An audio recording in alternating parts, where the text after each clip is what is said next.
There are no pictures on television. There are no snapshots. There's no shutter. There's no camera. The television image is primarily not a visual but resonating form of experience. When Videodrome was first released in 1983, it was largely misunderstood. The critics didn't like it, audiences were confused by it.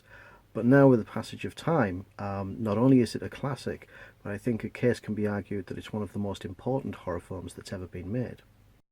The story follows Max Wren, a television executive of a small cable TV station in Canada. He stumbles across an unusual pirate signal of a television show called Videodrome that is just torture and murder. And Max is intrigued by this and starts to investigate. But the more he looks into it, the more his own perception of the world starts to change. He begins to hallucinate. He begins to see the world very differently. And it leads him to a discovery that this Videodrome program is something far more insidious, something that we've never seen before, and that it's quite a dangerous thing. Max, Videodrome is something for you to leave alone. It is definitely not for public consumption. Channel 83 is a little small to be considered public. The film is most commonly referred to as a body horror, dealing with changes of the human body. It even goes so far as for Max to hallucinate that a slot has opened on his abdomen, into which video cassettes can be inserted as a method of controlling him. This kind of realizing this idea that people can be manipulated and controlled through television. The effect of TV, the message of TV, is quite independent of the program. That is, there is a huge technology involved in TV which surrounds you physically. The effect of the program is incidental. To try and find a prequel to Videodrome, I looked at Cronenberg's other films of that time. So I was looking at Scanners, I was looking at The Fly, and these films all feature companies or corporations that seem to work behind the curtain. They're very high-tech, they're looking at new radical technologies. And in particular, I was intrigued by Consec from Scanners and what they were doing within the framework of Cronenberg films. And I thought that Consec would be more likely to be developing Videodrome as a way to fight the Cold War rather than as an entertainment product. We make inexpensive glasses for the Third World and missile guidance systems for NATO. We also make Videodrome, Max. And as I'm sure you know, when it's ready for the marketplace, things will never be quite the same again. So back in the 1980s, the Soviets had invaded Afghanistan, and people felt that Jimmy Carter was being too soft on them. You know, the Soviets had abandoned détente, they'd returned to expansionism. And into that frame, I was looking at Consec, the company, to wonder what they would do. What would they like to do? What would they be interested in technology-wise to try and win the Cold War? And that is where the Videodrome technology could play a part. We live in a world in which we have so much power. In the old days, you could pull a trigger on a revolver and hurt people.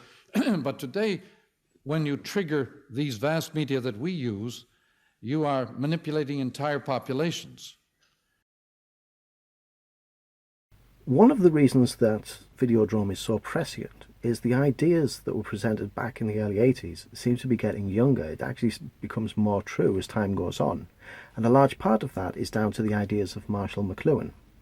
McLuhan was, in the 1960s and 70s, a latter-day media prophet. He was coming up with these ideas for technology, ideas about television, ideas about broadcasting.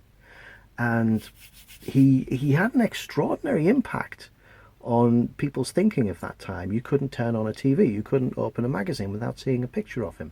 He turned up in a Woody Allen film.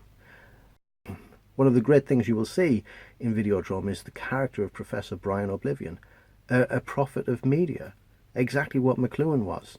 And a lot of the things that Oblivion says is what Marshall McLuhan talks about in his books and in his lectures. Do you think erotic TV shows and violent TV shows lead to desensitization, to dehumanization? Is that microphone? The television screen has become the retina of the mind's eye.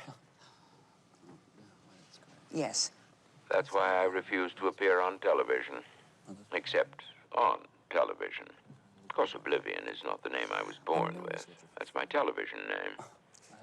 Soon, all of us will have special names.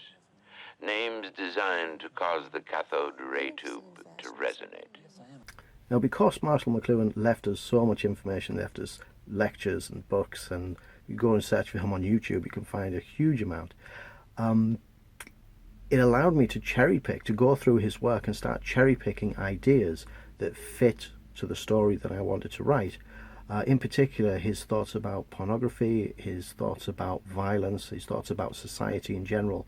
They're all there. So it allowed me to take these very well conceived ideas and build them into this new Cold War story that features the Videodrome signal.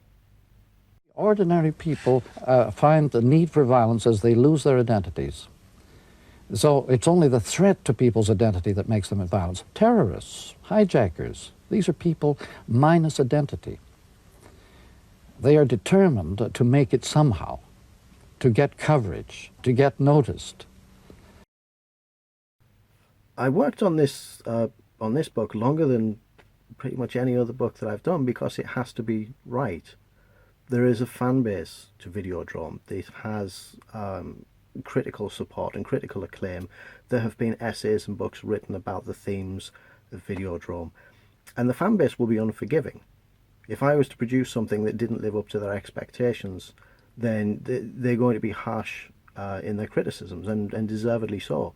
For that reason, I spent over a year just getting the story right and then making sure that the McLuhan themes fit into the story and that it was flowed and it was natural.